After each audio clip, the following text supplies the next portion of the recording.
Hi there, it's Miriam with Engadget, and this here is the Kinzo by Verzo. It's this phone that we've so far only seen as renders, and finally we've got a review in it, so it's real, yeah. And it's pretty massive. I don't know if you can see my hands here, but also it's pretty much all last year as far as tech goes. It has a 4.3-inch display, 800 by 480. It's a LCD. It's not bad, it's not great. And spec-wise, there's a 1 gigahertz processor inside, a single core with 512 megs of RAM. So that's pretty much the specs. Let me walk you around this phone a little bit. It's pretty lightweight, but it's made out of a very, very cheap plastic. It's well made, but the materials are really quite cheap. So let me walk you through. Starting at the top here, you'll notice that there's some sensors and an earpiece, of course. Next to it is a front-facing camera right there. I don't know if you can see it. And then on the bottom you've got the usual 4 capacitive keys and a microphone, a menu, home, search and back keys, as well as this mic. And this here is the Verzo logo. It looks a lot like the Verzo logo, very interestingly, but certainly this does not feel as well made by any means as a Verzo phone. Now on the top here you don't really have much. The only thing is the power lock key. It's a bit of a weird angle, as you can see here. Then on the left hand side here you have the headphone jack, volume rocker, also kind of stylized. A very interesting styling actually. I think the design is pretty attractive, but it's really bulky, so it kind of defeats the attractiveness. Here's the speaker at the bottom and the micro USB power data jack right there. Nothing really on the right hand side, sorry. So in the back is what it looks like. Big prominent Verzo logo here, and then it's designed by a company called Novag or Novag, I'm not sure how you pronounce that. As well as the 5 megapixel autofocus camera. Again, very much last year's spec, 5 megapixel autofocus, 720p HD video, and an LED flash. So that's basically a walk around. As far as software goes, this is running Froyo. As I said, it's very much last year's phone. So we've got a good serving of Froyo. Let me show you here. The settings are a little different in layout, but if you go about phone here, you can see it's running Android 2.2, and that's all you're going to get. Again, it's called the Kinzo. You can see that name there. What's interesting is that it's mostly plain Android. Hasn't been skinned much. There's a few skinnings here on the front screen with the app tray. This kind of like gray background behind the apps kind of reminds of the recent LG Nitro reviewed and some of the My Touch phones from T-Mobile. So of course it doesn't scroll sideways, it's up and down because it's original Froyo.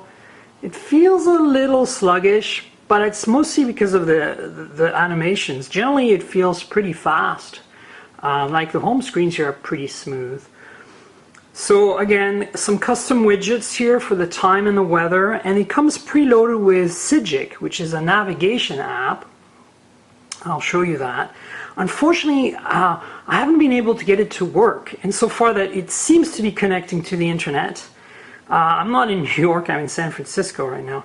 It seems to be connecting to the internet, and it seems to be activating the GPS all right. So it's found me here in San Francisco, but it seems to not wanting to load the maps at all. No map data seems to be coming in at all.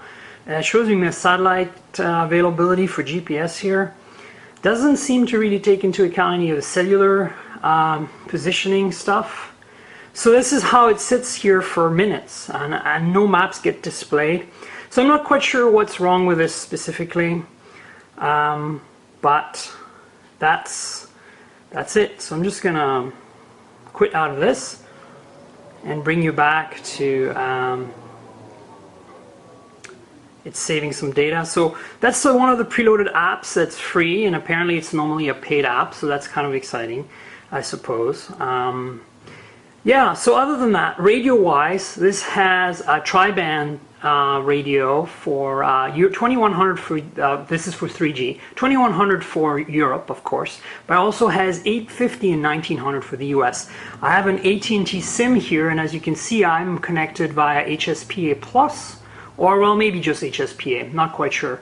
And you know, it's not bad. It works fine. Reception's all right. Call quality's fine. All that stuff. Everything works. That's the thing about this phone. There's no surprises, but it really isn't anything really exciting, and it's very large and bulky to today's standards. Of course, there's Wi-Fi, Bluetooth, GPS, front-facing camera, as I mentioned, the rear camera, headphone, all the stuff you'd expect. Let me actually take the battery cover off so you can have a look. There's a place here for me to pry this off. So this is what it looks like. In the back, there's the battery, and you can see the micro SD card slot, the SIM card. See if I can take the battery out. So I'm trying to see if there is any capacity indicated here for you guys. Yes, it's 1500, looks like 1500 milliamps or so. It's hard for me to read. 1500 or so milliamps, nothing big. It's pretty thin battery, as you can see. And then of course here you've got serial number, all that stuff. You've got SIM card right there, and a micro SD. Comes with an 8 gig card. Let me put that back. So there you have it. Nothing really much going on here. I mean, it's a pretty big empty space around the battery. That gives you an idea how big the phone actually is. So the battery cover just snaps back in place like you'd expect. Kind of like a Galaxy S2, just press all the corners. Let me turn this on so you can see what it looks like booting. So it says, diversify yourself, which has been their motto in all their marketing so far. Pretty silly if you ask me, but hey. And so eventually boots up.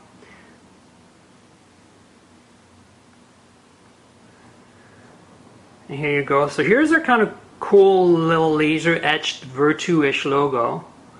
You can see.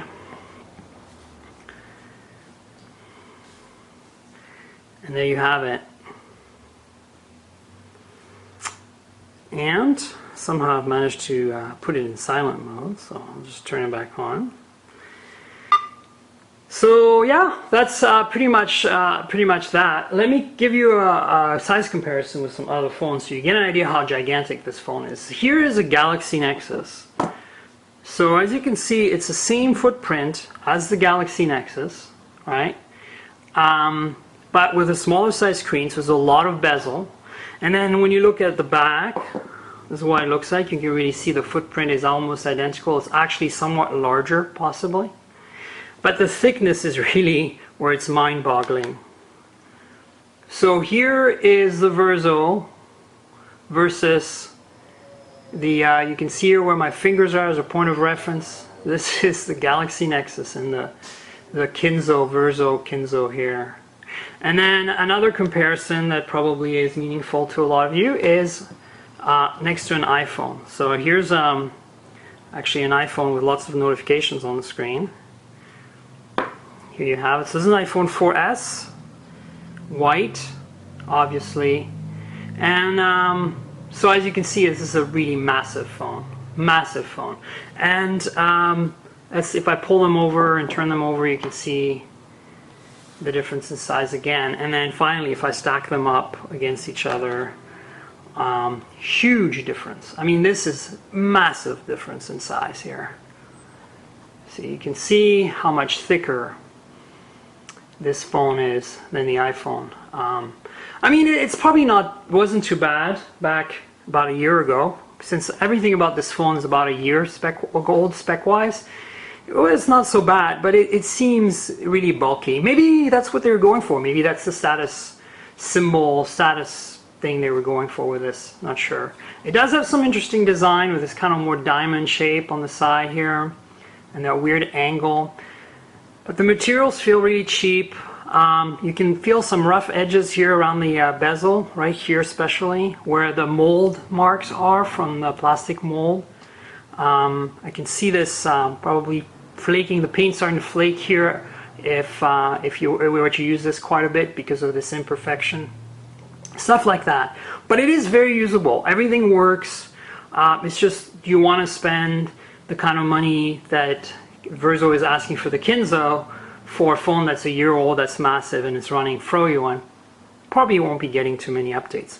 So one of the special features about this phone is this Tell Me app. So there it is. I just bypassed the login screen so you didn't see the password and stuff. But basically, it lets you make suggestions and about the phone to the manufacturer and kind of lets them crowdsource the improvements that are going to be made to both the software and the hardware for the Kinzo going forward. Presumably they're going to be iterating on this. As you can see, there's a couple of issues already in there. There's a gingerbread request, headphone jack to be moved from the side here to the top. So these are some of the things.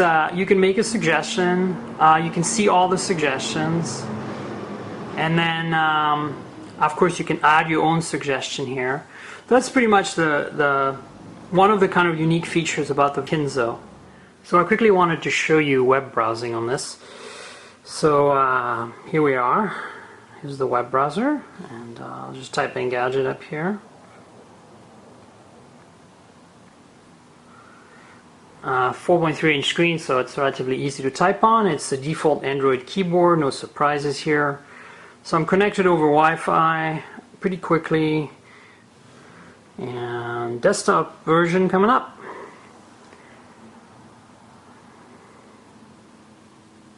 Still loading.